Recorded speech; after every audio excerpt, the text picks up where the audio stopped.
बिस्मिल्लाहिर्रहमानिर्रहीम। Professional issues की class के सिलसिले में फास्ट में आज हम अपना एक दूसरा इंटरव्यू करने लगे हैं and it is my pleasure to be introducing mister Asim Ghaffar, who is not only a long time friend but also mashallah a very highly accomplished professional in his field. Asim graduated from the GIK Institute. Asim, a long, long time ago. Uh, Don't. yeah, and then so long that he has to wear a cap now. अभी हम कुछ देर पहले discuss कर रहे थे कि ये क्या छुपा रही है.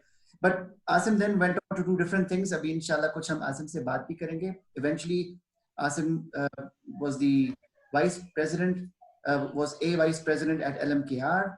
Now he's the head of engineering at Zameen.com, two very prestigious organizations and two very prestigious roles.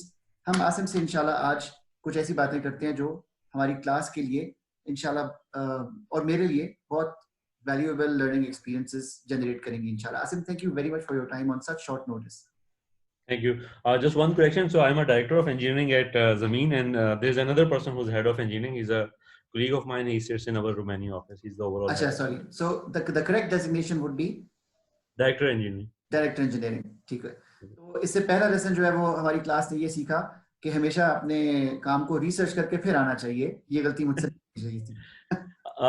Yes. No, thank you. देखते हैं, शायद मैं इसको एडिट कर दूं बाद में. खैर, तो आसिम, मैं सबसे पहले आपसे जो चीज, बहुत सी बातें हैं आपसे करने वाली, जहां से मैं बात स्टार्ट करना चाहूंगा वो ये है, again with looking at this from the eye of our students here at fast.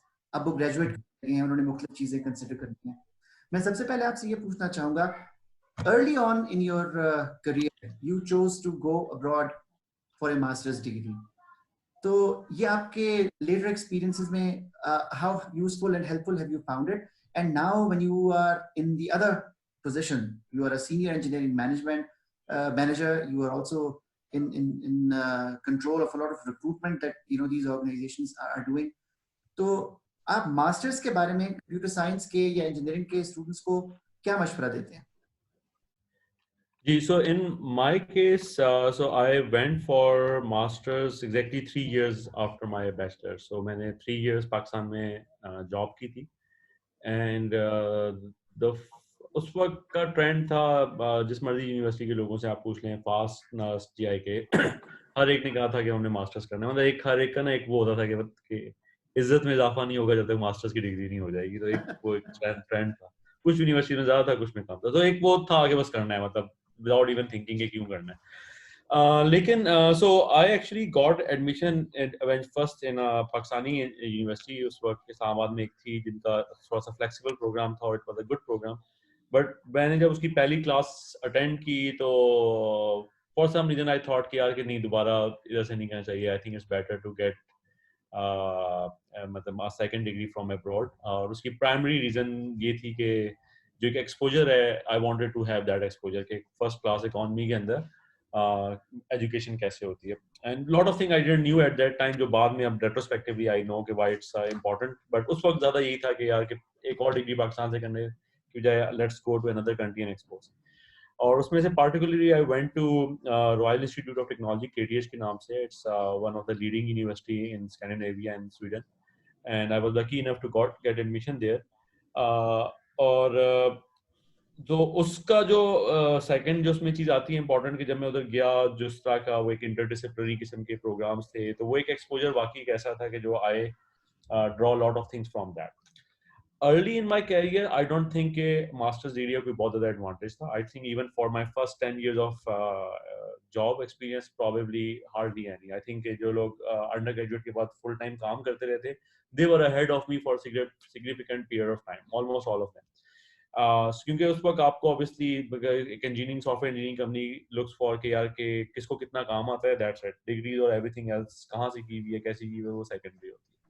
But later in my career, अभी जहाँ पे मैं रिसेंटली एम्प्लॉयड हूँ, या इससे पहले एक दो बड़ी ऑर्गेनाइजेशन के साथ जब ये बातचीत चलती रही थी, सो उसमें आई जेन्युइनली फेल्ट कि if you have a masters degree from a top rank university of a world, so उसमें ना उसके कहीं ना कहीं उसको आपको एक क्रेडिबिलिटी आ जाती है। काम जितना मर्जी आपने किया हो, लेकिन एक थर्ड बंदे को जो आप ही इंडस्ट्री को नहीं जानता, आपके वर्टिकल को नहीं जानता या आपकी कंट्री को नहीं जानता, उसके लिए वो एक है। बट जो ओरिजिनल पॉइंट था वो अभी भी वैलिड है। I think that exposure of getting an education from Scandinavia, it itself has a lasting effect on me, on my personality, on my grooming and everything. So I think it's a good investment of time. And I will just say कि जिसने भी masters करनी है और उसने अगर पाकिस्तान वापस आना है, तो वो पहले पाकिस्तान में कम से कम 2 साल जरूर स्पेंड करे, ताकि एक अपनी ना रेपो बना के जाए कि मैं एक प्रोफेशनली भी अच्छा काम कर सकता हूँ। वरना ठीक है, एकेडमिक्स में अच्छा रिकॉर्ड होगा तो, बट वो एक एकेडमिक रिकॉर्ड है। क्योंकि उसके बाद अगर आप मास्टर्स करके, जैसे I went for masters and came back, I didn't went there to stay और एनीथिंग। सो उसके लिए मेरे लिए वापस आके जॉब ढूंढना थोड़ा आसान था। खैर मेरे केस में मैंने अपना काम किया, लेकिन इट वाज कुछ अपॉर्चुनिटीज थी, क्योंकि जो मेरे कोलीग्स थे वो डिफरेंट कंपनीज में थे और they wanted me back. So I think अगर वापस आना है तो कुछ अर्सा पाकिस्तान में आप जॉब करें। उसमें सेकंड आपको फायदा ये होगा कि you will have a more appreciation. कुछ लोगों को पता होता है कि what they want to do in masters, मेरे जैसे लोगों को नहीं पता था। तो आई थिंक कि जो हमने 2-3 साल का काम किया होता है, तो उसमें we get little bit more ideas के अच्छा मास्टर्स में हमें किस चीज को, या हम अप्रिशिएट ज्यादा करते हैं उसको। सो आई थिंक वेरी यूजफुल। ये मतलब एक बात जो आपकी, ये मैंने भी आपने जिस तरह कहा कि ये वाला एडवांटेज वाकई इट मेक्स इमीडिएट सेंस कि you have a footprint here. अगर आप 2-3 साल यहाँ से काम करके गए हुए हैं and then coming and then joining an organization becomes easy, very very interesting. Now when you hire people and when you hire young fresh people, अभी आपने एक ग्रूमिंग का जिक्र किया, यू मेंशन के it makes you a person with a wider horizon जब आप इस तरह एक और environment में, एक और first world economy में पढ़ के आए होते हैं या जो कुछ भी है। when you are hiring now and you're hiring younger people, is this one of the things that you're looking for? मतलब एक तो technical skills हैं because you'll be hiring somebody mostly in a technical role, लेकिन ये जो grooming वाली बात आपने की, how much does that actually influence you? So in my particular case, it doesn't influence me that much. Okay, so for me, the kind of like the most important thing, especially अगर मैं एक engineer hire कर रहा हूँ, चाहे वो junior है, चाहे वो mid level है, थोड़ा senior के ऊपर मैं बाद में आता हूँ। उस level पे I think the most important thing is कि how much the person knows his craft, ठीक है? और मतलब फॉर एग्जांपल डाटा स्ट्रक्चर्स कितने स्ट्रांगली आते हैं, एल्गोरिथम्स कितने स्ट्रांगली आते हैं, can that person write good quality code, best practices, test driven development, profiling, ये चीजें उसको आती हैं नहीं। अगर एक बंदे को ये चीजें नहीं आती, इट डजंट मैटर कि उसने कहाँ से मास्टर्स किया है, कहाँ से बैचलर्स किया है, उसने किस कंपनी में काम किया है, वो चीजें सेकेंडरी है। I think at that point interview में it's a very CS oriented किस्म का जनरली मैं इंटरव्यू फोकस करता हूँ, रेदर देन टूल ओरिएंटेड कि जावा या .NET तो मैं इतना नहीं चेक करता जितना मैं कोर कॉन्सेप्ट्स के ऊपर जाता हूँ। सो उसमें अगर एक बंदा अच्छा है तो फिर एवरीथिंग एल्स। हाँ, 2 बंदे दोनों के एक जैसा इंटरव्यूज हुए हैं, उसमें से जिसके पास मास्टर है, जिसकी ग्रूमिंग है, उसको फिर थोड़ा सा एडवांटेज मिलेगा। लेकिन अगर एक बंदा पहली चीज में ही रह गया तो वो रेस से निकल जाएगा। सीनियर पोजीशन में कभी कभी ना आपको और चीजें भी देखनी होती हैं, क्योंकि ऑब्वियसली CS का नॉलेज एक लेवल तक चाहिए होता है उसमें, और एक रीजनेबली अच्छा चाहिए होता है। But then you also want to see can this person be a leader? Can this person be someone who can manage things? I'm interchangeably using this word because I don't see them as two different things. You have to act like a leader sometime and you have to act like a manager.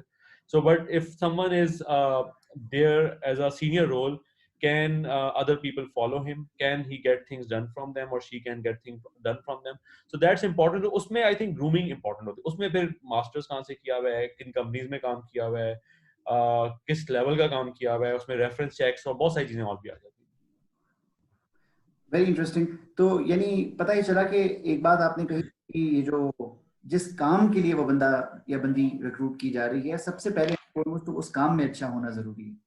और उसमें और एक बात ये भी सामने है कि it's not really the tools that you are looking into as much as the core concepts of the whole domain. But then लोग एक जैसे वहां पर मैच कर जाएं, then the preference would go to somebody who has an edge in these other. हाँ जी, फिर सेकेंडरी चीजें आती हैं फिर उसमें। यस, मेरी कुछ दिन पहले बात हो रही थी किसी और से, और उन्होंने ये कहा कि अब आजकल जिस तरह एजाइल से अंदाज में कंपनीज में और प्रोजेक्ट्स में काम करना पड़ रहा होता है, तो उसमें it's not really as much कि आप एक सीनियर रोल में हैं तो ही आपको लीडरशिप डेमोन्स्ट्रेट करनी पड़ेगी, but even in the initial stages of your career sometimes companies will have to give you direct exposure to the people on the client side. So then your ability to communicate, your ability to show that you are responsible, your ability to pull your own weight, these things become important. And therefore technical skills, of course, वो तो होनी ही चाहिए, लेकिन जिस तरह वो inevitable है, उसी तरह ये कम्युनिकेशन स्किल्स और ये जो दूसरी सॉफ्ट स्किल्स हैं, ये भी इनएविटेबल हैं. How do you see this? Yeah, I think that's always a struggle between जो recruitment team में कुछ technical लोग होते हैं, कुछ HR लोग होते हैं, and उनमें ये struggle होता है इस तरह की चीजों के ऊपर. इस पे थोड़ा सा मेरा ना opinion ये है कि every now and then sometimes you have to fight for someone which person is not otherwise coming in your whatever your soft skill के जो parameters होते हैं, ठीक है. So I have hired people जो चप्पल में भी interview के लिए आए हुए हैं, ठीक है, और बहुत बुरे हुलिये में और वगैरह वगैरह. So sometimes you have to be mindful कि I am interviewing this person जो outreach program के through पहुंच गया था, let's say fast इस्लामाबाद, और उसको I cannot compare उसकी grooming या उस बंदे या बंदी की grooming with someone जिसे let's say अच्छे top school of इस्लामाबाद से पहले A level किया हुआ, ठीक है. So वो चीजें ना इस तरह में आती है, तो उसमें sometimes you have to put your foot कि no, I see a potential in this person. और and apparently 2-3 दफा मेरे साथ ये हो चुका है कि उस तरह के लोगों ने within the 3 to 6 months जो probation का period होता है, they literally मतलब ना transformed into someone जो which was acceptable to the other in the organization. और उसमें actually I task those people जो शुरू में कह रहे होते यार हमें लग रहा है कि ये नहीं होगा, तो कहते हैं यार इट्स योर रोल कि उसको लाते हैं. टेक्निकली वो ठीक है, टेक्निकली अलग अलग कुछ लोग उसको करेंगे, but you see some gaps in that person, so come up with a plan and groom him. And मेरे साथ एक दो दफा हो चुका है. I don't want to take the name of some of those people, but there were people जिनको straight no बोला गया हुआ था एचआर इंटरव्यूज में. I had to talk to the higher management. They say, okay, if you see a potential, go for it. And later, some people in higher management, जो हमारे बाहर बैठे हुए colleagues थे, मतलब they are not even Pakistani, they always thought that those were the best hires. ठीक है, some of those. So because they, कुछ लोग especially इस तरह के outreach program से आए हुए थे, they were just so much hardworking कि they just went ahead of everyone else. So I think कि आप एक level तक देखते हो, but अगर obviously अगर आपका एक role ऐसा है जिसमें बहुत ज़्यादा customer facing चीजें हैं और वो बिजनेस क्रिटिकल भी है, तो then you have to take a measured approach. But in our cases जब भी जहाँ मैंने ज्यादातर काम किया है उसमें प्रोडक्ट्स के ऊपर ज्यादा फोकस था, तो प्रोडक्ट में not everyone is directly talking to customer, so I had lot of time, lot of space to maneuver. So there were people who were good in technical skills but not in communication, so उनको internal role दिया and they performed really well as individual contributors and later some of them as team leads as well.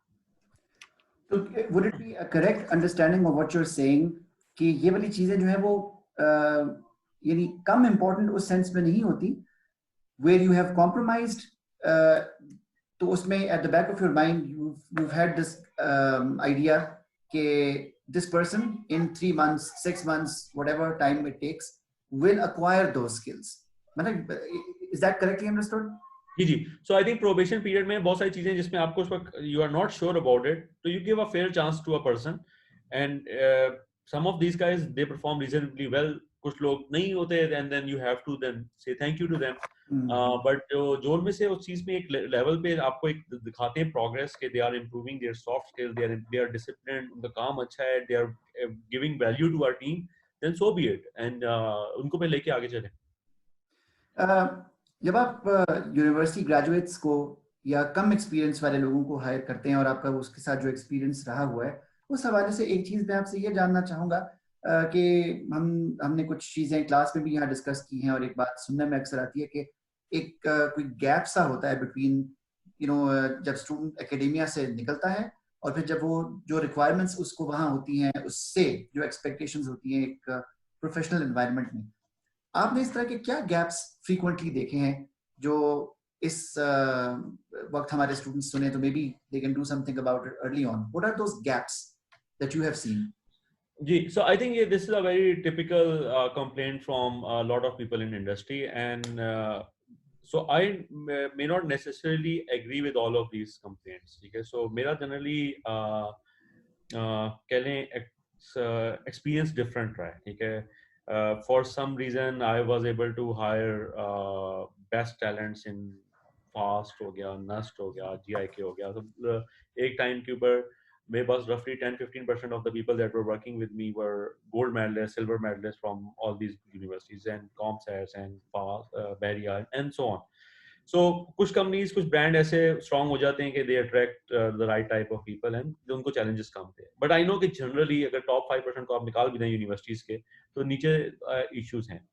But let be very clear कि इसमें जो industry की तरफ से generally feedback आता है ना, वो कई दफा वो भी मिसगाइडेड फीडबैक होता है. ठीक है, सो अगर मैं एक कंपनी हूँ और मैं जावा में काम करती हूँ और मैं जाके लोगों को कहूँगी यार आपकी यूनिवर्सिटी के लोगों को जावा नहीं आता, तो दैट्स अ गलत फीडबैक.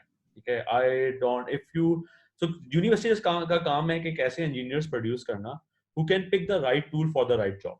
ठीक है, रेदर देन कि वो पीएचपी डेवलपर हैं, जावा डेवलपर हैं, सो ऑन एंड ऑन. ठीक है, तो जो लोग इस तरह का फीडबैक इंडस्ट्री की तरफ दे रहे हैं वो बेसिकली बहुत शॉर्ट साइटेडनेस से अपना कुछ काम कराना चाह रहे हैं.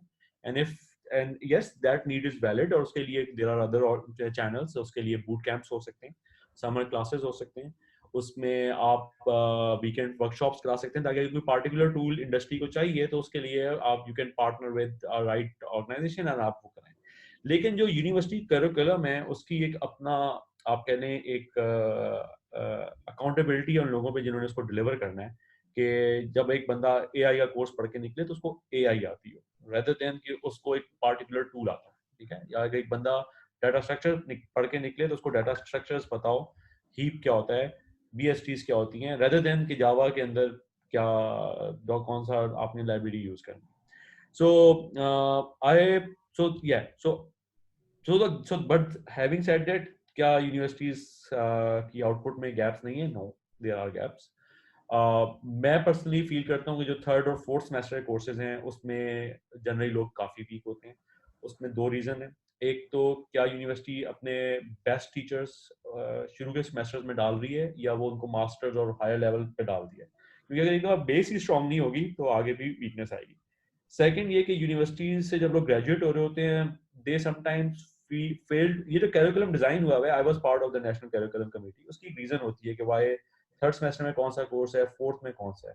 सो लेट्स से अगर डाटा स्ट्रक्चर की एग्जांपल लें, अगर आपने वो थर्ड सेमेस्टर में या फोर्थ सेमेस्टर में डाटा स्ट्रक्चर पढ़ भी लिया, उसका मकसद ये होता है कि आगे इमेज प्रोसेसिंग का कोर्स आए या ग्राफिक्स का आए या डाटाबेसेस का आए, तो आपने अगर बी ट्री पढ़ा होगा डाटा स्ट्रक्चर में तो डाटाबेसेस में यू कैन रिलेट टू कि यार ये why B tree is used here. ठीक है, लेकिन होता क्या है कि यहाँ पे लोग कैरिकुलम जो डिलीवर हो रहा होता है डिफरेंट यूनिवर्सिटीज में और टीचर स्टूडेंट जब पढ़ भी रहा होता है they fail to see this linkage of some जो कोर कॉन्सेप्ट. और उसकी वजह से क्या होता है कि जब वो इंटरव्यूज के लिए जाते हैं 8वें सेमेस्टर के बाद, so sometimes they are not able to defend their understanding and knowledge of data structure and algorithms. And so I personally think कि main gap जो है वहां पे, अगर हम सिर्फ एज एन एजुकेशनल इंस्टीट्यूट सिर्फ एक काम करते हैं अक्रॉस द पाकिस्तान की तमाम यूनिवर्सिटीज के, ये जो 3-4 कोर्सेज होते हैं data structure, algorithm, software design वगैरह वगैरह, CS 101, इसका बार इतना हाई कर दें कि अगर एक बंदा प्रोग्रामिंग में नहीं चल सकता तो वो उसी वक्त यूनिवर्सिटी से निकल जाए, बजाय कि वो 8 सेमेस्टर लगा के फिर निकले.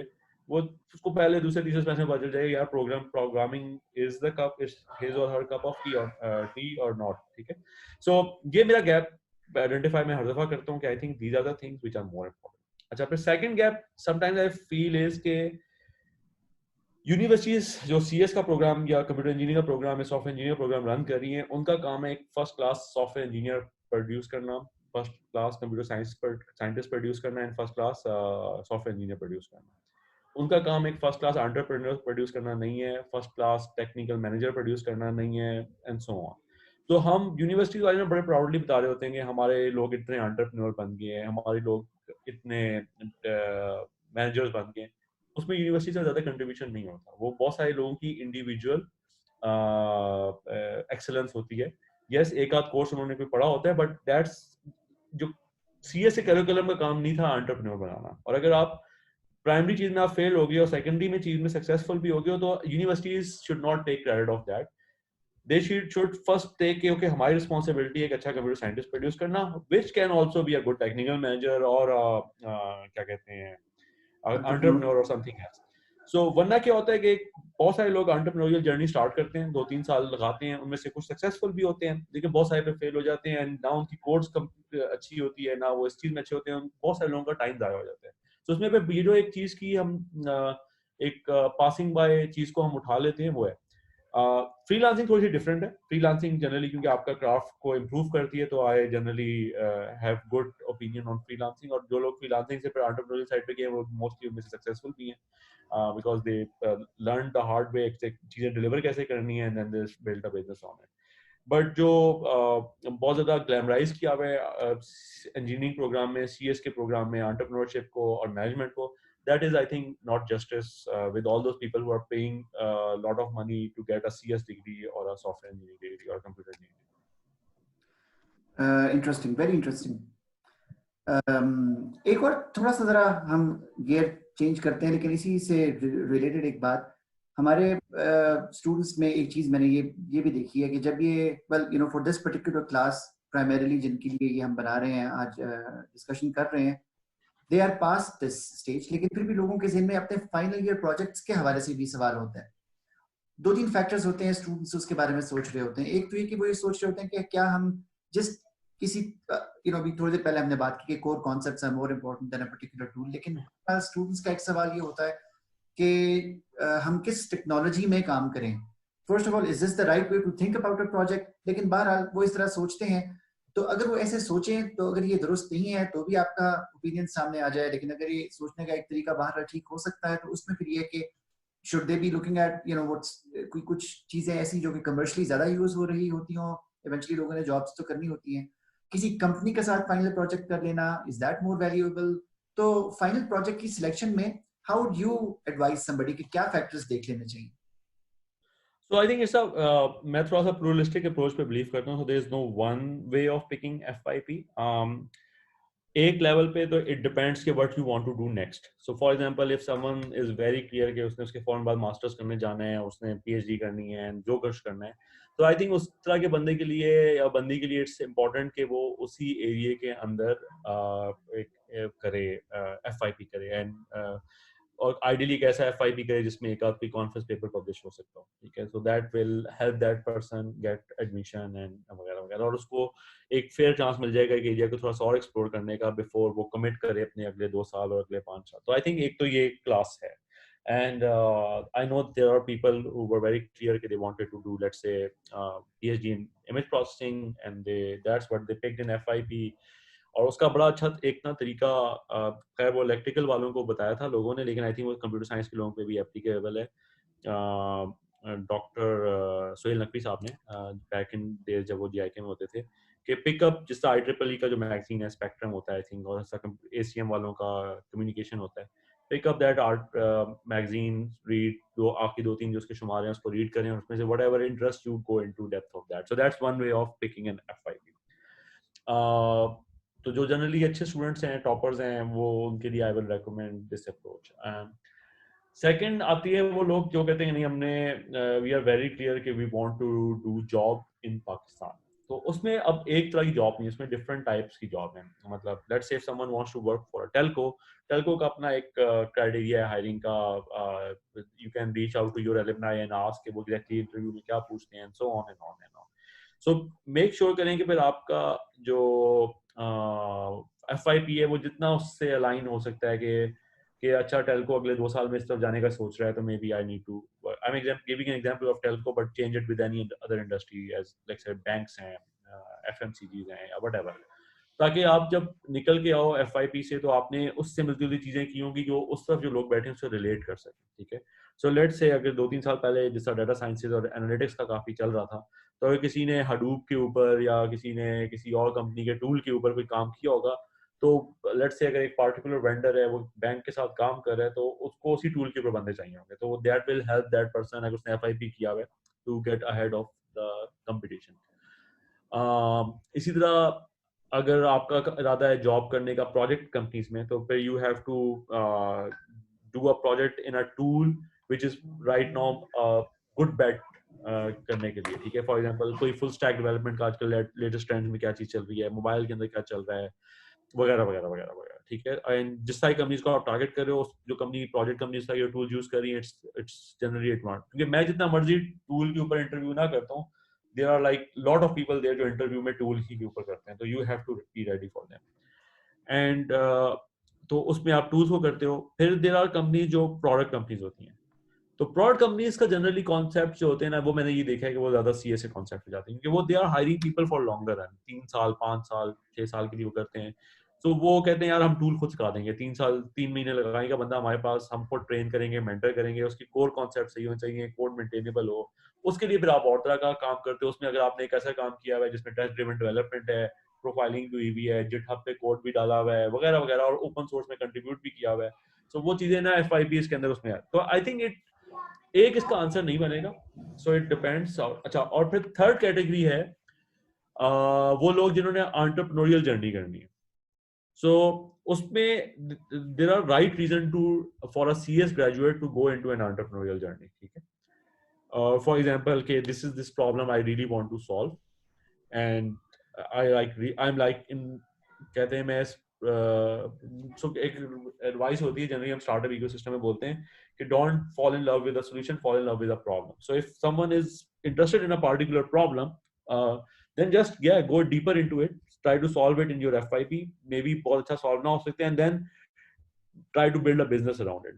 बट अगर ये करना है तो always go from problem to solution, rather than कि नहीं मैंने जावा में FYP को ही करना है, जिस जो फिर तो आपने सोल्यूशन एक बना लिया and then you are looking for a problem to solve, तो ये ना फिर आप करें।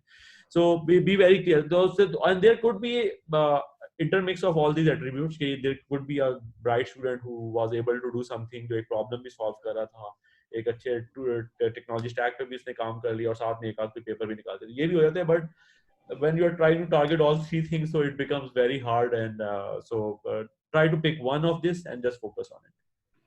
मैं इस एंटरप्रेन्योरशिप वाली चीज को 1 मिनट के लिए पिन करता हूं, because I would love to come back to this. You have yourself also experienced it, तो कुछ बातें हम उसमें आपसे सुनना चाहेंगे।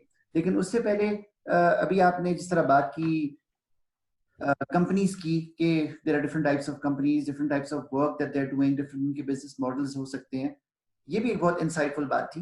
प्रोजेक्ट कंपनीज जो हैं वो प्रॉब्ली कुछ और देख रही होती हैं, प्रोडक्ट कंपनीज ने जनरली लॉन्गर टर्म रखना होता है, आपको कस्टमर फेसिंग वगैरह की जरूरत शायद वहाँ कम हो, तो डिफरेंट बातें, डिफरेंट रिक्वायरमेंट्स होती हैं। You have had the experience of working, well, now at Zameen.com and earlier at LMKR, two fairly well-established, large, sized companies Pakistani context के अंदर, मतलब more than bigger than medium, और LMKR especially बहुत history है उनकी।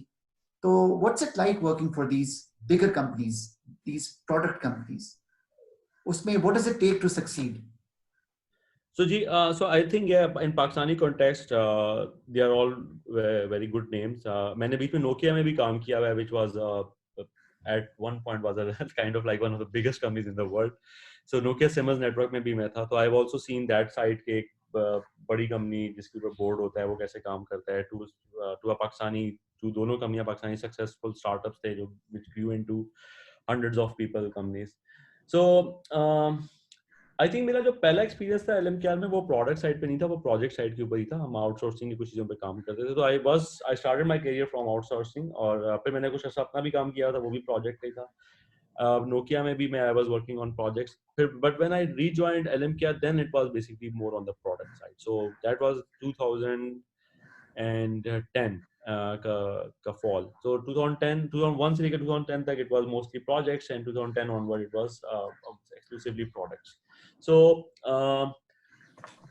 experience, अगर आप generally पूछते हैं, it's a very rewarding experience. I think when you are working on products and when you see people using it and it is creating value in whatever workflows they are doing, yeah, ability to tell people that we were able to do this thing in Pakistan, that itself is a kind of like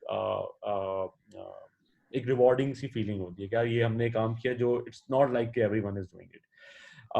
specifically जो मेरी previous company थी उसमें जिस तरह हम काम कर रहे थे वो साइंटिफिक डोमेन का काम था, तो साइंस के अंदर कोई भी product banana is very challenging के बहुत डिफिकल्ट प्रॉब्लम्स होते हैं जिनको आप सॉल्व कर रहे होते हैं, तो उसमें you have to be like literally we are working with the people, जिनमें से कुछ लोग एक्चुअली बाद में MIT, स्टैनफोर्ड और इस तरह की यूनिवर्सिटीज में गए, जो उन लोगों ने हमारे साथ शुरू में रिसर्च के अंदर और सारी चीज़ों में काम किया। सो दैट टाइप ऑफ काम itself, फिर वो जिस तरह के लोग होते हैं जिनके साथ आप काम कर रहे होते हो, जिसमें you know कि everyone else in the room is smarter than you, तो वो वाली एक जो फीलिंग होती है ना, it's a very good feeling कि you are learning from people literally जिनको भी 1 साल हुआ होता है ग्रेजुएट हुए, but they are so high IQ के दे, और वो कह रहे थे हाँ हम करते हैं इसको solve, and your role then becomes के इसके ऊपर प्रोडक्ट लेयर पे प्रोसेसेस क्या चाहिए क्या होने चाहिए, क्योंकि जो हार्ड प्रॉब्लम है एक्चुअली कोड लेवल पे इंजीनियरिंग लेवल पे those are being solve. So in one of my projects, one of the best code that was written was not even by a computer science person. It was by someone जिसका किसी और science के subjects के अंदर थी, और सिर्फ CS 101 पढ़ा हुआ था, फिजिक्स और उस तरह के उस चीज़ में उसका वो था degree. And but that person was high IQ, उसने Udemy इस सारी चीज़ों से पढ़ा, and he built the engine of the product that we developed out of things. So इस तरह की चीजें आपको ना you feel so proud के you was able to create an opportunity with the help of your employer to hire these type of people who are doing world class work. But product के अंदर एक challenge ये जरूर रहता है कि जितना मर्जी एक फर्स्ट क्लास इंजीनियरिंग का काम हो, विल इट सेल और नॉट. बहुत सारी चीजें पाकिस्तान में एक प्रोडक्ट बना के ना आप जब बाहर लेके जाते हो ना, तो वो एक और रियलिटी होती है, तो वो भी एक चैलेंज होता है. तो I think over the period of time I have got that exposure as well. So that's also a learning which is like second to none, I will just say. So I don't know if that answers your question. No, अब जो that's wonderful. It जिस gives us company में that. अब मैं आया हूँ उसके जो प्रोडक्ट्स हैं जो हमें वो कस्टमर फेसिंग से ज्यादा आप कह लें इंटरनल फेसिंग हमारा काम ज्यादा है, और उसमें भी यही है क्या कि वी नो कि exactly this is what our business is and this is how this product need to help those people who are जिनका काम है बिजनेस की नीडल को ऊपर लेके जाना, उनको सक्सेसफुल करें. सो आई थिंक प्रोडक्ट में और प्रोजेक्ट्स के अंदर जो मैं एक फर्क हर एक को एक्सप्लेन करता हूँ ना, कि प्रोजेक्ट के अंदर माइंडसेट क्या होता है, चाहे इंजीनियर हो या उसका मैनेजर हो, कि ये टाइम में हो जाए, कॉस्ट में हो जाए, स्कोप के अंदर हो जाए. That's how the person is thinking, चाहे वो इंजीनियर है, चाहे वो टेस्टर है उसका, चाहे वो उसका प्रोजेक्ट मैनेजर, क्योंकि ये एक फंडामेंटली प्रोजेक्ट का होता है. प्रोडक्ट की स्पेस में देयर आर अदर केपीआईज जिसको हर कोई देख रहा होता है कि कितने लोग यूज कर रहे हैं, ठीक है, कितना इसकी वजह से रेवेन्यू ऊपर जा रहा है, ठीक है. अगर आपने एक अच्छा इंजीनियरिंग बना ली the product, no one is using it, ठीक है, सो देन दिस मीन के as a product it's a failure, चाहे आपने वो वक्त पे किया, टाइम में किया, स्कोप. सो प्रोडक्ट के अंदर थोड़ा सा ना जो किबला होता है वो किसी और तरफ होता है, और वो इस तरह कुछ केपीआईज होते हैं. Traction is most important KPI in the start. आगे जाके revenue is becomes the most important one, क्योंकि शुरू में आप रेवेन्यू नहीं होता प्रोडक्ट का, तो आपने सिर्फ ट्रैक्शन देखनी होती है. So I think it's a very good area to work in अगर आपको इस तरफ इंटरेस्ट है. बट अगर if you want to work with the greatest and latest stuff, then project is probably a better fit. क्योंकि हर 6 महीने बाद you will get to work on a new thing, and you can probably pick newer technology that is out there and work on it. But product में sometimes you will be working with something that technology came like 3 years back, because you want to write something which is maintainable for a longer period of time. You will remember कि एक तो मैंने वो entrepreneurship वाली pin डाली हुई है ऊपर, अब उसके साथ मैं एक ये प्रोजेक्ट और प्रोडक्ट वाली पिन भी डालता हूँ. ये आखिरी 2 सवाल इंशाल्लाह होंगे हमारे. लेकिन अभी मैं आपसे अगली चीज पूछना चाहता हूँ. You describe just now the diversity of experience जो प्रोजेक्ट प्रोडक्ट और इस तरह डिफरेंट कंपनीज में होता है, और सीखने का मौका. You said something very interesting, don't be the smartest person in the room at least at the start of your career. मैं सवाल पूछना चाहता हूँ वो ये कि what would be your advice to a student. अब बाज़ दफ़ा ऐसे भी होता है कि स्टूडेंट्स हैव मल्टीपल अपॉर्चुनिटीज. जब वो ग्रेजुएट करते हैं उनको एक से ज़्यादा ऑफर्स आती हैं. कुछ जगहों पर मैंने ये भी देखा है कि स्टूडेंट्स जो हैं वो फिर उसको सिर्फ मनी टर्म्स में इवैल्यूएट करना शुरू कर देते हैं, ज़्यादा पैसे कौन सी जगह दे रही है. What would you tell us about that? How should some a young student, what should they be looking for in an opportunity that they're joining? How important should money be? I think it is subjective to each person, ठीक है. So बहुत सारे जो students होते हैं ना, उनके पास liberty नहीं होती कि वो फ्री में काम कर सकें या बहुत डिस्काउंटेड रेट पे काम कर सकें. मतलब they want to get good money for the whatever efforts उन्होंने यूनिवर्सिटी में किया. And generally if a company is paying well, इस चीज को डिस्काउंट मैं नहीं करूंगा, और I will generally advise people. लेकिन that's one factor. Lot of other factors are important, ठीक है.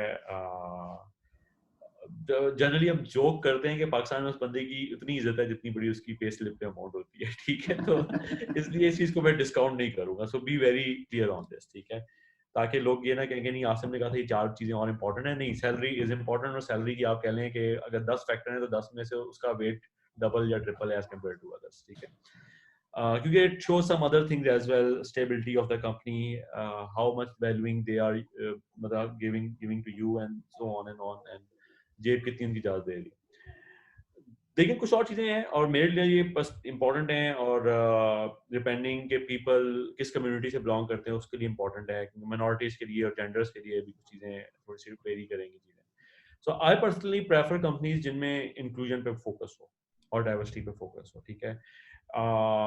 जो कंपनियां बहुत ज्यादा बॉयज क्लब टाइप होती हैं ना, उनके अंदर ना और तरह के इश्यूज मैंने feel, there are some company जो बॉयज क्लब है लेकिन they are doing fine, but कुछ में नहीं होता है। इसी तरीके से अगर एक कंपनी है जो सिर्फ लेट्स से फास्ट से हायर कर रही है, सिर्फ जेके से हायर कर रही है, उनको भी I will try to avoid, क्योंकि जब आप एक डाइवर्स सेट ऑफ यूनिवर्सिटी से लोगों को लाते हो तो different people are solving the problem in different ways because they all came from different backgrounds, और उसमें जनरली ब्रेड्थ में काम करके आपको ज्यादा एक अच्छा मौका मिलता है। सो आई ट्राई के जो कंपनी इंक्लूजन डाइवर्सिटी इन चीज़ों को प्रमोट करती है, मेरे नज़दीक उनकी इंपॉर्टेंस है, ठीक है। लेकिन अगर उनमें से एक कंपनी है वो 30,000 दे रही है और एक कंपनी 17,000 दे रही है तो फिर इट्स अ चैलेंज, ठीक है। एक और चीज जो आई विल सजेस्ट के मेरे हर बंदा ना थोड़ा डिफरेंट होता है, डिफरेंट टाइप की ग्रूमिंग होती है। मैं अगर इसको ब्रॉडली कैटेगराइज करूँ ना तो कुछ लोग होते हैं उनको उस्ताद चाहिए होता है जॉब करने के बाद ना, not I am not talking about mentoring, I am talking about coach, so there is a difference, so they need a coach. So in that case, और इसकी बड़ी टिपिकल एग्जांपल है कि जो लोग क्लास में टीचर से ही सीखते हैं और क्रैश कोर्सेज पे गुजारा करते हैं, दे आर दोज पीपल जिनको जनरली कोच चाहिए होते हैं, ठीक है। उनको ऐसी कंपनी में जाना चाहिए जहाँ पे एस्टेब्लिश्ड हो कि इनका ट्रेनिंग प्रोग्राम है, ऑन बोर्डिंग प्रोग्राम है, या ये बड़ा एक हाई प्रोफाइल अच्छा प्रोग्रामर वहाँ बैठा हुआ है, you can learn the craft for them. उनके लिए ये भी एक इंपॉर्टेंट फैक्टर है कि they don't want to end up in a company जहाँ पे there is no one else to guide them कि इंजीनियरिंग कैसे करनी है। But then there is a second type of people who can say कि यार we don't care, कि मतलब जिस तरह मेरे केस में भी ये था कि यार कि मुझे बहुत कम कोचिंग और मेंटरिंग की रिक्वायरमेंट होती है, क्योंकि for some reason I prefer reading books या I prefer reading online courses, और उसमें फर्स्ट क्लास इंफॉर्मेशन जब मुझे मिल जाती है तो that's easier for me to digest rather than listening to someone, क्योंकि उसमें मेरा अटेंशन स्पैन शॉर्ट है तो 5 मिनट्स के अंदर मेरी अटेंशन साइड हो जाती है। सो मेरी जो डेफिशिएंसी है अटेंशन स्पैन की, उसके लिए books was the medium for me to go, but it help me कि अगर इर्द गिर्द नॉइज भी है तो I can go and find the right book, right article, right blogs and find my path forward. So कुछ लोग जो इस तरह के लोगों को जनरली आप ऑडिटरी लर्नर पहले वाले होते हैं, ये दूसरे वाले होते हैं। सो डिपेंडिंग कि आप किस तरीके से यूनिवर्सिटी में पढ़ते रहे हो, अगर आप बुक से पढ़ते रहे हो तो you will be fine in any company, but अगर आप टीचर से पढ़ते रहे हो, बाकी स्टूडेंट्स ही तो then you better work in a company जिसके अंदर you able to work in a team. So again इसलिए हर बंदे के लिए जब ये चॉइस आएगी तो ही नीड टू सी कि उसके लिए क्या सेंस बनती है, ठीक है। Then there will be some companies which will be paying a lot, but उनका काम भी बहुत ज्यादा फैंसी नहीं होगा, ठीक है। They are hiring smart people, but let's say FMCGs हैं केवल, लेकिन वो they will take you to a different career path, तो इट्स अप टू यू। अगर if you want that type of career that's fine, but then be sure we know के आप वहाँ 2-3-4 साल काम करके दोबारा इंजीनियरिंग में अगर आओगे ना तो आपको शायद दोबारा से स्टार्ट करना पड़ेगा, and there are some people जिन्होंने 2-3 साल बाद दोबारा इंजीनियरिंग में कदम रखे। बट समटाइम्स अगर आपको किसी मेजर एफएमसीजी से एक ऐसी ऑफर मिल रही होती है जिसमें पैसे भी ज्यादा हैं, कुछ उससे बाद गाड़ी भी मिल जाएगी, घर का भी इंतजाम है, तो that's also not very easy to discount for many people, and it's a good choice in some cases. So या, सो आई थिंक हर चॉइस को देखें, लेकिन there are some straight nos. अगर ये कंपनी का पता है कि ये टॉक्सिक कंपनी है, वहाँ हरासमेंट के cases is are very obvious, ठीक है, और या वहाँ पे एथिक्स के इशू हैं, लोग एक दूसरे का क्रेडिट लेते हैं, and so on and on. तो और कई दफा कुछ कंपनीज में एक आध ग्रुप में मसला होता है, सारी कंपनी में नहीं होता, तो डू फिगर आउट कि जिस ग्रुप में आप जा रहे हैं उसका क्या रेपो है। ग्लास डोर और ऐसे कुछ और ऑप्शंस होती हैं, अपने एलुमनाई से आप रीच आउट करके यू कैन फाइंड आउट कि ये कौन है ये लोग, ठीक है। So there is no excuse for not researching about a company, ठीक है।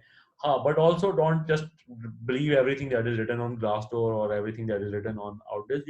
You need to go and to give a fair chance to that company. Sometimes एक company 4 साल पहले एक let's say स्टार्टअप था, अब वो ग्रो होकर एक बड़ी कंपनी में बन गया है, तो मे बी 4 साल पहले उसका कल्चर कुछ और था और अब Aahista Aahista they have also grew. So yeah, so I think it will be a good thing अगर multiple choices हैं, but अगर multiple choices हैं तो then yes, these are some of the parameters I will encourage people to think about. एक unscheduled question आपकी इस बात से सामने आ रहा है, would you be so kind as to take that up also please?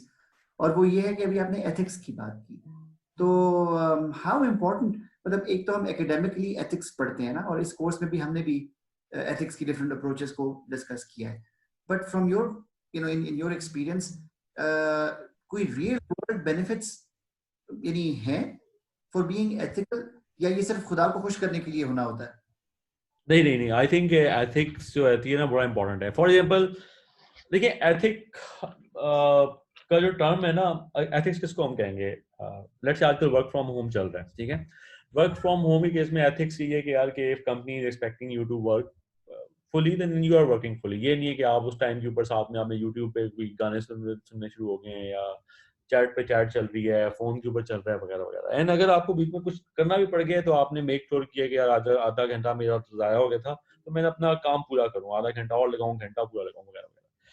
Generally जो लोग अपने जॉब तो एक चीज होती है, लेकिन कैरियर पे जो लोग फोकस्ड होते हैं ना, उनमें ये एथिक्स के इशू होते ही नहीं है. They are just so driven with and passionate about the work they are doing, के वो उनको कोई कभी आपको कहना ही नहीं पड़ता कि, बल्कि उस तरह के लोगों को आपको जबरदस्ती छुट्टी पे भेजना पड़ रहा है कि यार कि ये लोग बस करो काम, थोड़ा सा रिलैक्स भी करो.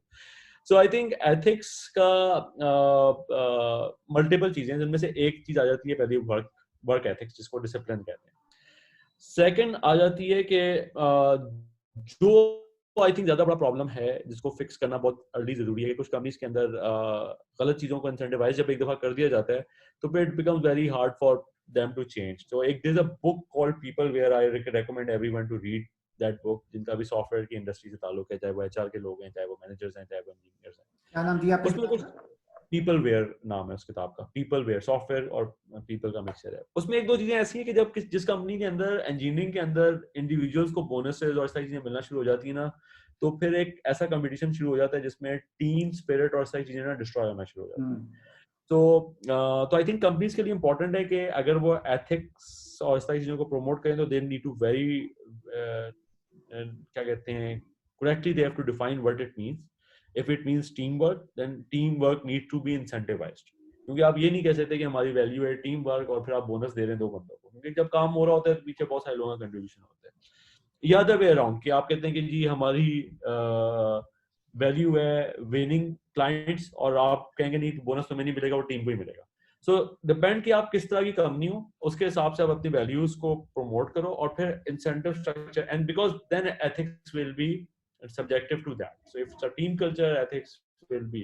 There are obviously some things which are universal. जिस तरह मैंने उसका बात की थी, harassment होगी. Harassment should be like treated like a cancer, और अगर है केस तो get rid of those people. इसी तरीके से अगर कोई लोग चीटिंग कर रहे हैं, चाहे लेट्स से वो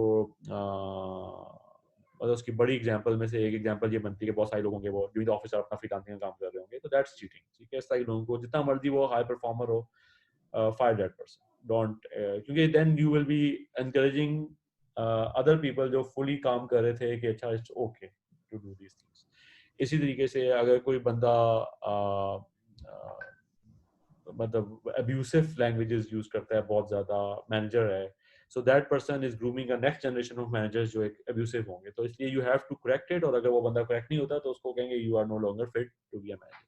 So I think these are the things which are very important, and इसलिए मैं शुरू में कहता कि मेरे लिए ये इस तरह की चीजें important होती हैं जब मैं जहाँ पे भी गया हूँ, और I have learned from my seniors जो इस चीज़ों में अच्छे थे, और कुछ चीज़ें इंक्लूजन वगैरह मैंने वहीं से पिक की हैं, एंड जब मैंने फर्स्ट हैंड देखा है कि ये इसका एडवांटेज क्या है, तो आई am like advocate them everywhere. ठीक है, and but with in business एक क्वेश्चन है तो टेक, क्योंकि हमारे कुछ चीजें एथिक्स की ना कल्चरली भी आती हैं, सो यू नो समटाइम्स के, so it's again the thing is के this question is like it has many answers, and probably I'm not the most qualified person to answer some of them.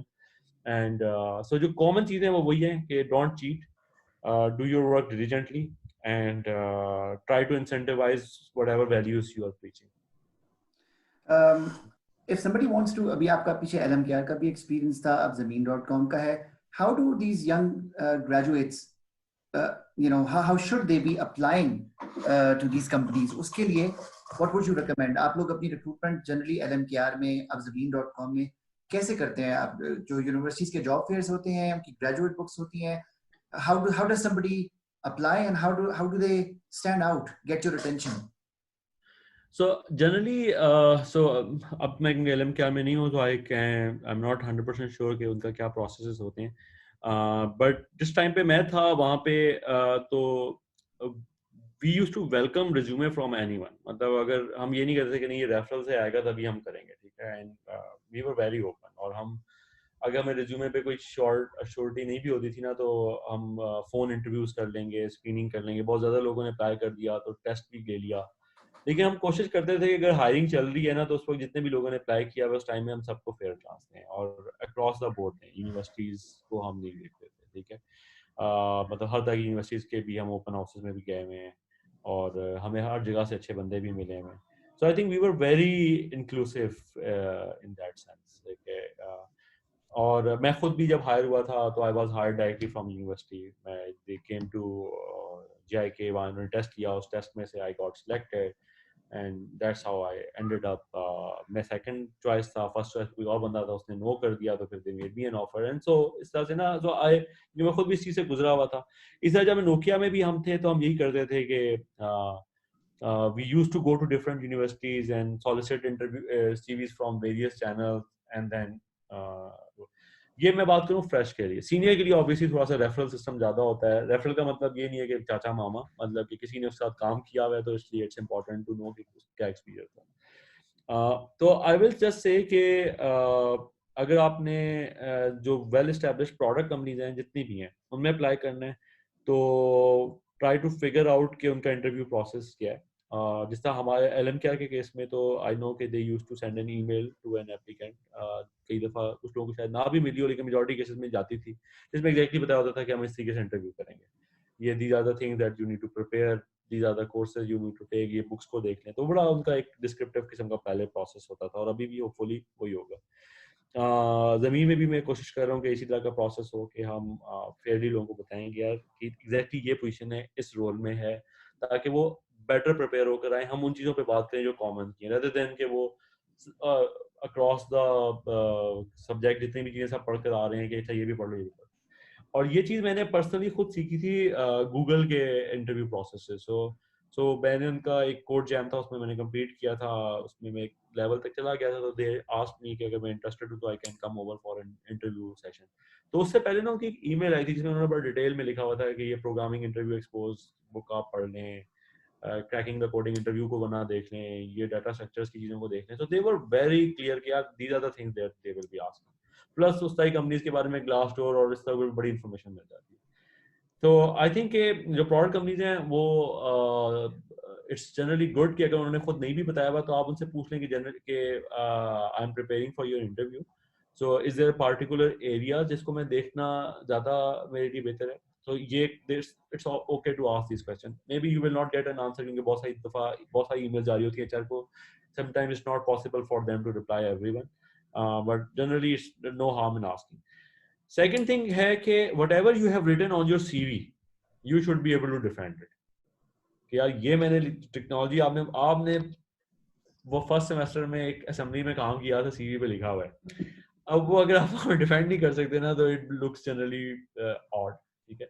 So try to ensure कि whatever you have written in your CV वो accurate हो, और उसको you should be able to defend it in a convenient. So ये दो चीजें कि wherever you are interviewing उसका प्रोसेस क्या, उसको आप पढ़ के जाएं, और प्लस अगर वो CV से उन्होंने कोई चीज पूछ भी ली तो आप CV को डिफेंड कर सकते. दो पिन्स मैंने लगाई थी, अब मैं उनको बारी बारी निकाल के फिर आपका मजीद वक्त जो है वो नहीं लूंगा.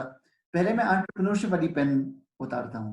You have been somebody who has been an entrepreneur yourself also, and other than that, you have also been very engaged volunteer work के जरिए भी मुख्तलिफ entrepreneurial हमारा जो ecosystem है उसके elements के साथ. तो somebody coming out of a university, graduate कर रहा हो कोई या कर रही हो, और वो एंटरप्रेन्योरशिप एक्सप्लोर करना चाहता हो या चाहती हो, आप देख रहे हैं मैं इंक्लूसिव होने की कोशिश कर रहा हूँ, तो इस पे आप मुस्कुरा भी सकते हैं. हाँ चलो, thank you.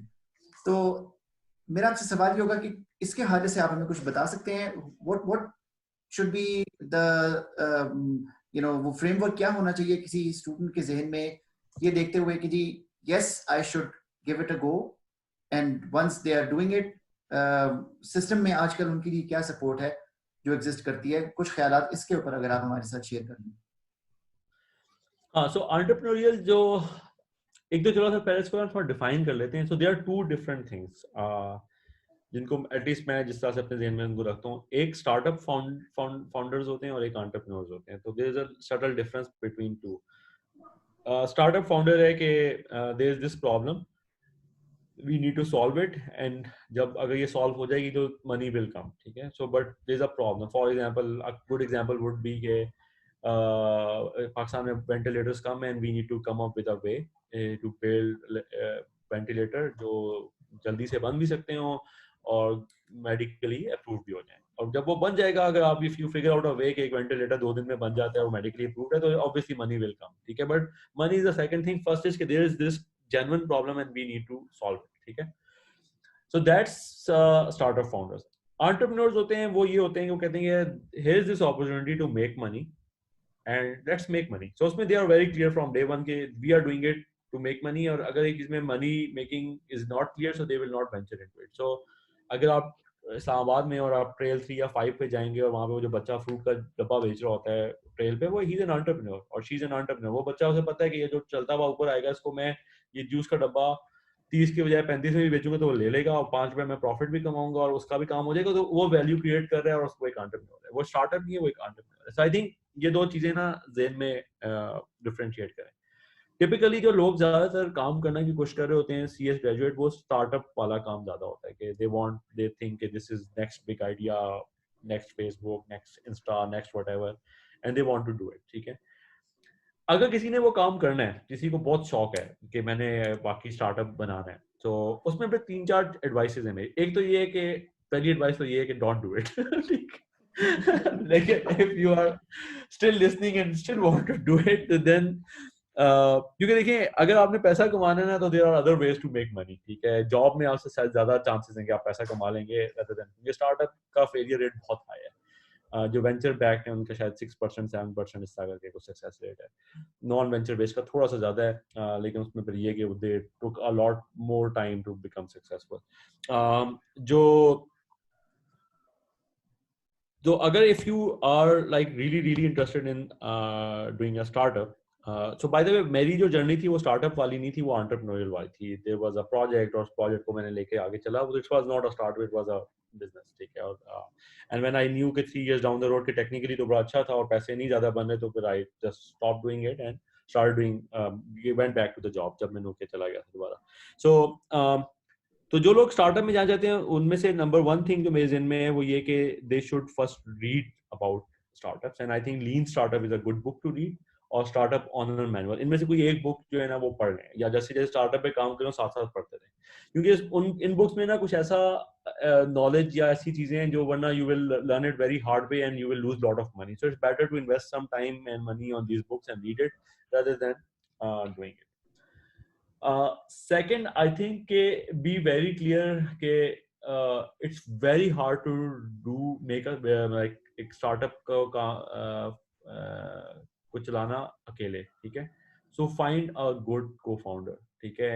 And bad idea would be कि हम 3 दोस्त थे, हमने चलो मिलकर स्टार्टअप बना लिया. गुड आइडिया वुड बी कि यार ये स्टार्टअप का ये प्रॉब्लम है, इसमें ये बंदा सेल को करेगा, ये इंजीनियरिंग को करेगा, ये प्रोडक्ट को करेगा. तो बी वेरी क्लियर कि वो, और देन फाइंड द पीपल जो उसमें है. If you think you are the sales person, then find the engineer and the product person. और if you are a product person, find the person who can sell it and who can engineer it. So अगर startup में शुरू में से 3 बंदे चाहिए, let's say एक बंदा who can build the product, 2 who can tell what need to be build, and 3 who can sell the product. तो ये देखेंगे यार ये कौन बन गए हम से. ठीक है. एंड अकेले जब करेंगे काम, so I think 1 is a no go, or more than 5 or 4 founder is also a no go. So 2 to 4 is a good number to for initial founder. 2 or 3 is a very very good number. ठीक है. क्योंकि शुरू में product और cell वाला बंदा एक हो सकता है, या प्रोडक्ट और इंजीनियरिंग वाला बंदा एक हो सकता है, but someone needs to build it, someone needs to sell it, and product का काम कंबाइन भी हो सकता है. But if you can found third co-founder who is a really good product person, then yes get that person from day one. Broad person का मतलब है वो बंदा जो डोमेन को भी समझता है, उस मार्केट को भी समझता है और उस नोज के what is needed to be done. So ये second thing होगी. So first thing was that book knowledge. Second was के find the right co-founders. Third thing मैं ये कहूँगा कि बहुत सारी चीजें ना आप identify करें which is not core part of your that startup and don't do it yourself. For example, don't set up an office. Just go start working out of a co-working space. अगर NICs में आपका हो सकता है incubation तो go in that. And generally उस सारी जगहों पे जाने के साथ साथ ना एक वो इवेंट चल रहे होते हैं स्टार्टअप कप होता है एक इवेंट आई का, it's a good event to be part of. उसमें you can test out some of these things कि अच्छा ये आइडिया अच्छा है, ये टीम अच्छी है जिनके साथ मैं काम कर रहा हूँ वगैरह वगैरह वगैरह. And once you have gone through them उसी में आपके लिंक्स बन जाते हैं, you can find a good working space and आप उसमें भी जा सकते हैं. सो आई थिंक ये 2-3 चीजें जो इंपॉर्टेंट है कि अगर आपने करना ही है. आजकल तो यूनिवर्सिटीज के अंदर बहुत सारे अच्छे इंक्यूबेशन सेंटर्स बन चुके हैं. उसमें सिर्फ बी माइंडफुल कि वहाँ बाकी स्टार्टअप्स कैसे बैठे हैं. अगर अच्छे स्टार्टअप्स हैं, मतलब अगर आप एक यूनिवर्सिटी से पढ़े हुए हैं लेकिन किसी और यूनिवर्सिटी का इंक्यूबेशन सेंटर अच्छा है तो go into sit in that incubation centre, क्योंकि वो भी शुरू में आपको एडवांटेज देगा. तो आई थिंक ये 2-3 चीजें अगर आपने बाकी करना है तो फिर ये आप जरूर करें कि फंडिंग की there are some other books opportunities. As well. अगर क्योंकि स्टार्टअप में जो लोग इसको सुन रहे होंगे उनके लिए कुछ और बुक्स हैं, वो भी मैं आई विल रेकमेंड. लीन स्टार्टअप और स्टार्टअप ओनर मैनुअल, इनमें से कोई एक बुक शुरू में पढ़ लें. देन देयर इज 0 to 1 एक बुक है which is I very strongly recommend. और जो उसमें आपका प्रोडक्ट साइड का बंदा है उसके लिए design of everyday thing is a very important book to read. And जो भी आपकी जो इनिशियल फाउंडिंग टीम है उसके लिए एक there is a book called hard thing about hard things ना, that's also a very good read. So ये कुछ बुक्स हैं. I will text you after this call in any case, but these are the books I think. I am a book person so I will just say read some of these books. ठीक. That's wonderful. Funding opportunities जो है बाज़ दफा अगर ऐसे उसमें चाहिए हो वो फिर इंक्यूबेशन सेंटर्स से खुद ब खुद लीड्स निकल आती हैं. Is that correct? So different type की फंडिंग होती हैं. तो आई थिंक कुछ ग्रांट्स होती हैं, जैसा SME चैलेंज था US8 का, उसमें इनोवेशन ग्रांट थी. वो पर्टिकुलर एरियाज को टारगेट कर रहे थे. उस एरिया में अगर आपका आइडिया था यू कैन जस्ट अप्लाई, और वो ग्रांट साइज में खाल में $60,000 तक का था ग्रांट साइज. सो इस तरह ग्रांट्स भी आप अप्लाई कर सकते हैं. बहुत ज़्यादा अगर रिसर्च ओरिएंटेड आपका आइडिया है तो इग्नाइट के अंदर कुछ ग्रांट्स होती हैं जो जिससे आपको उसका थोड़ा साइकिल लंबा होता है, लेकिन you can get it's a grant. So there is no harm in applying for that. इसके अलावा अगर थोड़ा सा जब आप आगे चले जाते हो प्री सीड से सीड स्टेज पे चले जाते हो या सीरीज ए पे जाते हो, उसमें फिर और तरह के इन्वेस्टर्स हैं, एंजल इन्वेस्टर्स हैं. टाई का भी आई थिंक एक फंड है. फिर देयर आर अदर 37 वेंचर्स के नाम से एक ऑर्गेनाइजेशन है. इससे बहुत सारे हैं. फिर कुछ लोग हैं वेल नोन, जिसका राबिल ब्राइट का एक नाम आता है जेन में, जो थोड़ा सा सीजे के अंदर जिन्होंने इन्वेस्टमेंट की हुई है. फिर लेक्सन इन्वेस्टमेंट्स है. फिर कुछ लोग एंजल इन्वेस्टर्स हैं, जैसे आतिफ वान है इज वन ऑफ देम. उसने भी अपनी इंडस वेंचर्स नाम से ऑर्गेनाइजेशन बना दी है. So there are now lot of investment opportunities for the right. I2I is a very good pre-acceleration organization है जो थोड़ा बहुत I think उनकी एक investment arm भी है I2I Ventures के नाम से. So वो social impact के जो areas हैं, ideas हैं, उनको वो fund करते हैं. So they are doing good job. So yeah, so I think OpenTie, I2I, इनके ना आप अगर channels पे subscribe कर लो Facebook वगैरह पे, तो वहाँ पे कुछ ना कुछ मिलता रहता है कि अच्छा ये चल रही है. पाकिस्तान स्टार्टअप्स एक फेसबुक पे ग्रुप है. It's a very good group for those people जो इनका स्टार्टअप्स में इंटरेस्ट है. सो वहाँ पे भी they can just go through the forums कि क्या पहले इस तरह क्या क्वेश्चन पूछे, उनके क्या आंसर हैं, तो उसमें आपको कुछ मिल जाएंगे आइडियाज. और भी वेरी यूजफुल. मैं आखिरी देखिए जनरली कोशिश ये होती चाहिए कि शुरू में ना आप बूटस्ट्रैप करो कि डोंट, क्योंकि आई नो सम स्टार्टअप्स जिन्होंने शुरू में इन्वेस्टर्स को लाके बहुत सारी इक्विटी खाम में दे दी एंड लेटर उनको फिर काफ़ी प्रॉब्लम आए. सो जनरली इसमें जब अगर आप इन्वेस्टमेंट रेस करने जाओ तो हर राउंड में इतने पैसे होने चाहिए आपके पास के 12 से 18 महीने आपके उसमें गुजारा हो जाए. तो अगर if you initially you can bootstrap yourself for 10 months 12 months, so you don't need a pre-seed funding. और फिर आप डायरेक्ट सीड फंडिंग पे जाओ. सीड फंडिंग में इतने पैसे जरूर आ जाएंगे, फिर 12 महीने गुजर जाएं. तो इसमें हर राउंड के ना कुछ मकसद होते हैं, but every time you will raise some funding you will lose equity 12-15% or maybe more. जो इन्वेस्टमेंट ऑर्गेनाइजेशन इससे ज़्यादा इक्विटी मांगती हैं, तो be careful about that, because अगर फाउंडर्स की इक्विटी डाइल्यूट हो जाए बहुत ज़्यादा शुरू में ही, तो उनका भी इंटरेस्ट उस स्टार्टअप में ऐसा खत्म हो जाता है. And we have seen some of the startups going down because जो ओरिजिनल फाउंडर्स थे दे गॉट डाइल्यूटेड, उनका इंटरेस्ट खत्म हो गया. एंड तो इसलिए आई थिंक एक अच्छी जो इन्वेस्टमेंट ऑर्गेनाइजेशन होती है, दे मेक श्योर के एक राइट लेवल ऑफ फंडिंग दे. क्योंकि अगर आपको लेट्स से 5 मिलियन चाहिए, आप 10 मिलियन रेज कर लोगे, तो वो जो 10 एक्स्ट्रा 5 मिलियन है दैट इज अ वेस्ट. उससे आपने डाइल्यूट जल्दी हो गए and it is not giving you any advantage. So yeah 12 to 18 month के लिए फंडिंग जितने आपका बजट चाहिए उतना आप फंड रेज करो, और उसके अगेंस्ट आप 12-15%, 20% जितनी भी आपकी वैल्यूएशन बनी है उतनी आप उसमें दे दो इक्विटी. मैं आखिरी पेन निकाल रहा हूँ, और वो ये है कि as somebody who now has been in the industry, I would say for close to 18-20 years now, what do you see in the next 5 to 10 years happening in the software industry here in Pakistan? कोई trends वगैरह, कोई forecasts? खास तौर पे उसमें ये भी एक जिक्र कीजिएगा कि अब जिस तरह हमारी ये क्लास अब ग्रेजुएट होगी, इनको जॉब मार्केट कैसी मिलेगी? वो ये कोरोना साहब भी आके बैठे हुए हैं, तो बस कुछ थॉट्स इसके ऊपर एंड में आप हमारे साथ अगर शेयर कर लें. हाँ, आई थिंक कोरोना की वजह से ना, तो अभी तो जितने भी प्लान्स हैं वो सारे मतलब इनवैलिड हो गए. वैसे तो कहते हैं कि जिस दिन आप प्लान आपका बन जाता है वो उसी वक्त लेगेसी प्लान बन जाता है, तो जनरली अभी और ट्रू हो गया है.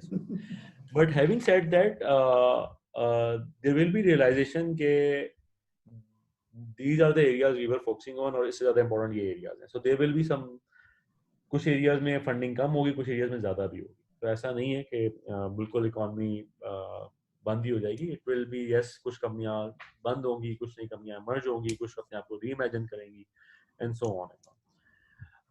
जो सीएस के ग्रेजुएट्स हैं उनका इशू है, उनके लिए एक गुड न्यूज भी है, बैड न्यूज भी है. बैड न्यूज ये है कि अगर 100 ग्रेजुएट हो रहे हैं मार्केट में, तो देयर आर जस्ट 10 अपॉर्चुनिटीज जो सीएस की, प्रॉपर सीएस की हैं. ठीक है. बट गुड न्यूज ये कि उन 10 अपॉर्चुनिटीज के लिए आपको 10 बंदे नहीं मिलते. ठीक है. सो 2 मिलते हैं, 3 मिलते हैं, and so there is this gap. ठीक है. सो जो भी सीएस का बंदा थोड़ा सा अपने आप को एज पे ले आता है एज कम्पेयर टू जो मार्केट में बाकी है, तो उसके लिए जैसे कहते हैं ना, टॉप इज वैकेंट, और उसके लिए बहुत ज्यादा कोई एफर्ट की जरूरत नहीं है.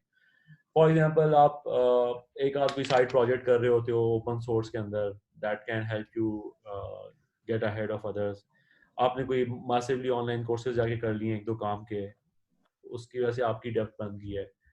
आपने एक दो टूल्स के ऊपर आपने साइड प्रोजेक्ट कर लिया, हॉबी प्रोजेक्ट कर लिया. So these are the things जिसकी वजह से ना यू जस्ट स्टैंड अप, और इंटरव्यू के लिए if you are most ready as compare to others, क्योंकि रिलेटिव है ना. अगर मैंने 10 बंदे हायर करने हैं, तो मैंने 10 जो बेस्ट बंदे हैं उनको उठाने. सो अगर 3 बंदे काम के थे, बाकी में से जो भी बेहतर होगा वही मैंने उठाने. तो उसमें से भी जिसने भी थोड़ी सी एफर्ट ज्यादा की हुई होगी, तो वो उसको मिल जाएगा. सो आई थिंक के यूज दिस टाइम वाइजली, और सी के किस तरह की जॉब्स आजकल एडवर्टाइज हो रही हैं इस हालात में भी. ठीक है. बहुत सारी कंपनीज हैं इंटरनेशनली, यूएसए वगैरह में भी, जिन्होंने हायरिंग फ्रीज किया हुआ है बाकी तमाम डिपार्टमेंट में एक्सेप्ट फॉर टेक. ठीक है. Like these are the companies जो टॉप 10 में आती हैं. सो टेक के अंदर हायरिंग चल रही है. तो सीएस इज वन एरिया जिसमें काम इतना रुका नहीं है. वो वर्क फ्रॉम होम होने के बावजूद बहुत सारे लोग एफिशिएंटली काम करें. आई थिंक मैनेजर्स को और सीनियर लोगों को थोड़ा सा स्ट्रगल फिर भी होगा, क्योंकि मैनेजमेंट का लोड बढ़ गया है. लेकिन जो इंडिविजुअल कंट्रीब्यूटर है उसके लिए तो ना उसने कम्यूट करनी है, ना कुछ है. उसने सुबह उठना है, प्रॉब्लम उठानी है जीरा में या जहाँ पे भी, और कोड करना है, और उसकी एनर्जी एफिशिएंसी कई गुना ज्यादा हुई भी है. ठीक है. So actually it's a kind of like new normal already आ चुका है टेक के लोगों के लिए. सो या, so I think just remain vigilant कि इस वक्त मार्केट क्या स्किल्स मांग रही है, एंड जस्ट इंश्योर के other than your courses you are learning some of those skills. और थोड़ा डाइवर्सिटी करें. मतलब इट्स नॉट जस्ट के प्रोग्रामिंग की स्किल्स ही आनी चाहिए आपको. आप थोड़ा बहुत देख लें और चीज़, प्रोटाइपिंग के लिए टूल्स क्या यूज होते हैं. ठीक है.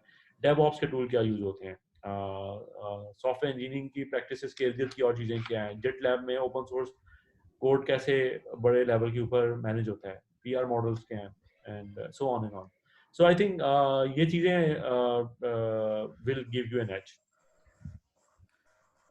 This has been extremely uh, valuable and also fun, you know, to talk to you and listen to your ideas. मेरा अपना एक पर्सनल सवाल भी है आसिम, यू रिमेंबर कि जब हम स्कूल में थे आज से God knows how many decades ago, तो हमने 25 years ago. प्रॉब्ली पहली जो एक म्यूजिकल परफॉर्मेंस थी, शायद पहली ही होगी, मेरी तो पहली, वो भी हमने स्टेज पे हम साथ गए थे और हमने एक छोटा सा एक वो चले कॉन्सर्ट कह लेते हैं, यहाँ किसी को क्या पता कि वो सिर्फ एक गाना था। अच्छा, म्यूजिकल स्टारडम की ट्रैजेक्टरी पर चले, मैं तो चले मौलवी साहब हो गया, तो आप कहाँ पहुंचे हैं उस जर्नी में? नहीं, सो आई स्टिल प्ले। मैं जब जीआईके से ग्रेजुएट हुआ था और जब मेरी पहली जॉब हुई एलएमकेआर में, सो मैंने 2-3 महीनों में जो पहली सेविंग की थी उससे पहले जाके कीबोर्ड खरीदा था। और उसके बाद भी अभी बीच में 2014 के अंदर मैंने जाके ना थोड़ा सा I was like work depression होता है जब आप बहुत ज्यादा वर्क कर रहे होते हैं ना, तो you get mind shut down नहीं हो रहा होता। तो उस वक्त आई फिगर्ड आउट समवेयर कि whatever you enjoy doing something in your past, start doing it again. तो अगेन मैंने जाके कीबोर्ड खरीदा और आई वाज सो हैप्पी। तो अभी मैं सो आई प्ले म्यूजिक, मैं साउंड क्लाउड के ऊपर मैं अपना म्यूजिक अपलोड भी करता रहता हूँ। So I think it's just basically for my self, but there are people जो मुझे उस पर लिसन भी करते हैं। सो ये मैं अपनी हॉबीज को मैंने रखा हुआ है साथ साथ थोड़ा बहुत। चलिए, जब कभी आप नशीद की साइड पे आएंगे तो then maybe we can collaborate again. Asim, once again, thank you so much for your time. It's been a real pleasure talking to you. Thank you, thank you. Allah Hafiz. Thank you. Allah Hafiz.